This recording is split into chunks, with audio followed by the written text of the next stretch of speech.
May I come in, sir? आइए आइए। Good afternoon, sir. Good afternoon, ma'am. Good afternoon, sir. बैठिए। Thank you, sir. अपने बारे में कुछ बताएंगे दिव्या? सर मेरा नाम दिव्या है। मैं हरियाणा के महेंद्रगढ़ डिस्ट्रिक्ट से हूँ। मैंने अपनी स्कूलिंग जवाहर नवोदय विद्यालय से की है। ये जो खिलाड़ियों ने आरोप लगाया है, ये क्या समझते हैं आपके? कुछ बात चल रही है इस तरह की, मीडिया में आ रही है कि ये पॉलिटिकली मोटिवेटेड है क्योंकि यूपी के लोगों का कब्जा हो गया था, जबकि रेसलिंग जो है वो मोस्टली हरियाणा के लोग करते हैं, तो उसमें पॉलिटिकली मोटिवेटेड है या जेन्युइन कंप्लेंट है आपके विचार में? सर अभी खिलाड़ियों ने ऐसा आरोप लगाया है, इसके लिए स्पोर्ट्स मिनिस्ट्री ने मैरी कॉम जी की अध्यक्षता में कमेटी बिठाई है, लेकिन जब तक आरोप सिद्ध नहीं हो जाते हम ये नहीं कह सकते कि सर कहाँ फॉल्ट है। तो कुछ भी नहीं कह सकते। Yes sir. चलिए, वेरी गुड, थैंक यू। निम्बी क्या होता है? निम्बी सर निम्बी एक्चुअली मेरे गांव का नाम है। हमारे वहाँ सर पहले नींबू के पेड़ बहुत ज़्यादा थे, तो सर इस वजह से। तो देहात में मैंने देखा है कि गाय आकर के रात को आके गाय खेत चर जाती हैं। जी सर। और लोग पूरी पूरी रात जागते हैं अपने खेत को बचाने के लिए, तो बड़ी भारी समस्या है। तो इसका क्या हल आपको दिखाई देता है? क्या किया जाए? इसके लिए सर दो स्तर पर कार्य किया जा सकता है। एक तो सर जो खेत है उनकी फेंसिंग की जा सकती है, जैसे बाड़ लगाते हैं जिस वजह से।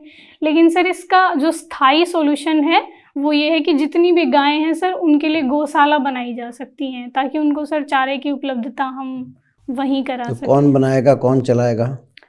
सर इसके लिए तो गवर्नमेंट और एडमिनिस्ट्रेशन को शुरुआत करनी पड़ेगी, उसके बाद सर जो गांव वाले लोग होते हैं वो सहयोग करते हैं। आपको लगता है सरकार गौशाला चला सकती है? सर शुरुआत कर सकती है।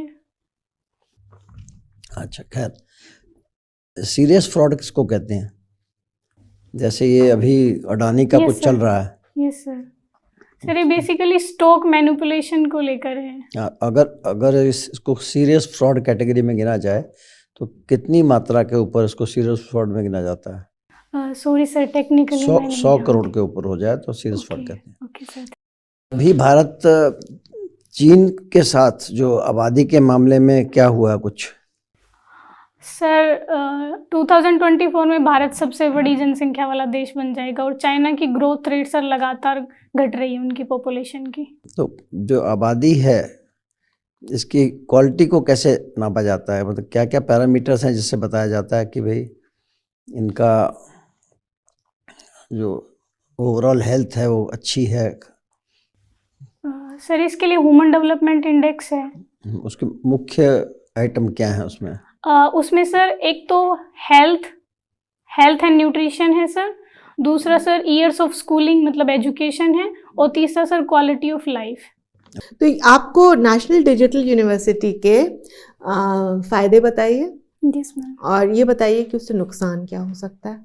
मैम नेशनल जो डिजिटल यूनिवर्सिटी है उसका एक फ़ायदा ये है कि मैम इंफ्रास्ट्रक्चर की हमें उतनी ज़रूरत नहीं होगी डेवलप करने की। हम डायरेक्ट ऑनलाइन गैजेट्स के माध्यम से बच्चों को इनरोल कर सकते हैं, पढ़ाई कर सकते हैं।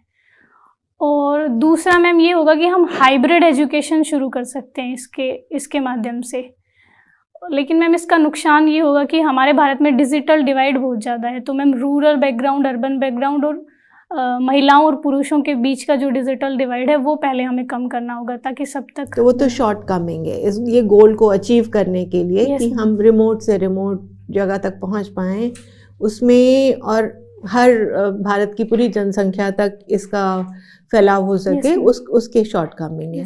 लेकिन इससे क्या ऐसा हो सकता है? जी मैम इससे ये हो सकता है कि पर्सनैलिटी डेवलपमेंट थोड़ा सा मैम बच्चों का कम हो सकता है, क्योंकि जब बच्चे एक क्लास में बैठते हैं तो वहाँ जो सोशलाइजेशन होता है मैम वो शायद हम अगर डिजिटल यूनिवर्सिटी पे पढ़ेंगे तो उसमें थोड़ी कमी आ सकती है। लीडरशिप से आप क्या समझती हैं?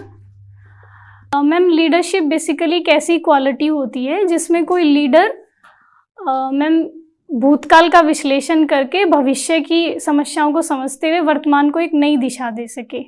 मतलब वो मैम अपने गोल्स को अचीव करने के लिए अपने फॉलोअर्स को अपने साथ ला सके, उसको लीडरशिप क्वालिटी कहते हैं। Very nice, thank you. Thank you ma'am. तो ये बताइए, क्या किसी फादर में भी मदरली क्वालिटीज हो सकती हैं या खाली मदर में ही हो सकती हैं?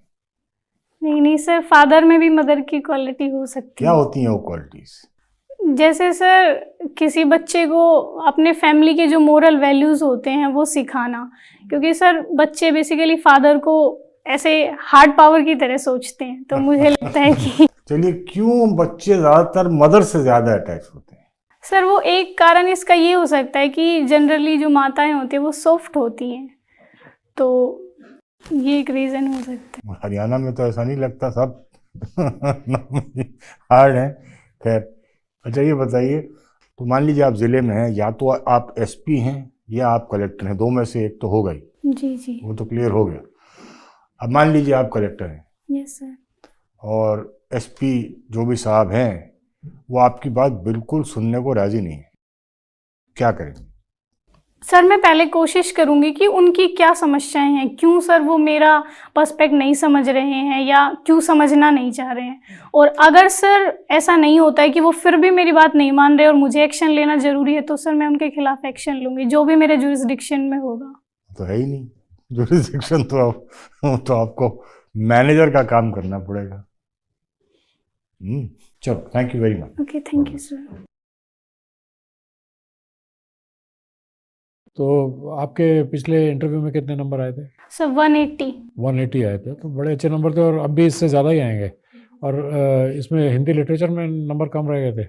नहीं सर, ऑप्शनल तो मेरा, लेकिन सर मेरा पहला ही अटेम्प्ट था, तो मैं जीएस इतना पढ़ नहीं पाई एक साल में, तो जीएस थोड़ा सा। इस बार तैयारी है? सर इस बार मेंस तो अच्छा हुआ है पिछली बार से। जीएस भी अच्छा हुआ है? यस सर, जीएस तो भी इंटरव्यू तो आपका फिर दोबारा अच्छा होगा। तो जैसे आपने पिछली बार किया था, मुझे लगता है इस बार उससे ज़्यादा ही नंबर आएंगे, क्योंकि एक बार आपको एक्सपीरियंस हो चुका है, आपको कॉन्फिडेंस भी है कि आप ऑलरेडी सर्विस में हो, कोई फ़र्क नहीं पड़ता अगर हो या ना हो। तो मुझे लगता है आप पहले से ज़्यादा बेहतर करेंगे, अपने पॉइज है, सब कुछ ठीक है, बहुत बढ़िया तरीके से आप जवाब दे रहे हैं, सब कुछ अच्छा है। थोड़ा ब्रशअप कर लीजिए अपना जीएस और सब्जेक्ट के बारे में। मैम मेरे कॉन्फिडेंस कम तो नहीं नहीं, लगा। नहीं, कॉन्फिडेंस की कमी नहीं है आप में, सब बढ़िया ठीक है। प्रवोक Okay. नहीं होना, Okay, इम्पेशेंस नहीं लूज करनी है, चाहे 4 बार वो चीज, दिमाग ठंडा रखना है, ठीक है। दिमाग ठंडा रखो, क्योंकि वहां कई बार जाकर हम लोग ना, यस स्पेशली लेडीज, और बाकी जब आप उत्तर देते हो तो जिसको उत्तर दे रहे हो उसके अलावा भी सब पे थोड़ा सा देख लिया करो। हाथ भी बांधने की जरूरत नहीं है, okay you have nothing to lose now. Yes sir. आपकी तनख्वाह सब कुछ फिक्स हो गई है, तो ठीक है, थोड़ा जोश डालो, थोड़ा जी। जैसे अब आप मुस्कुरा रहे हो ऐसा रिस्पॉन्स डालो, ओके ठीक है। All the best. Okay, thank you sir. All the best.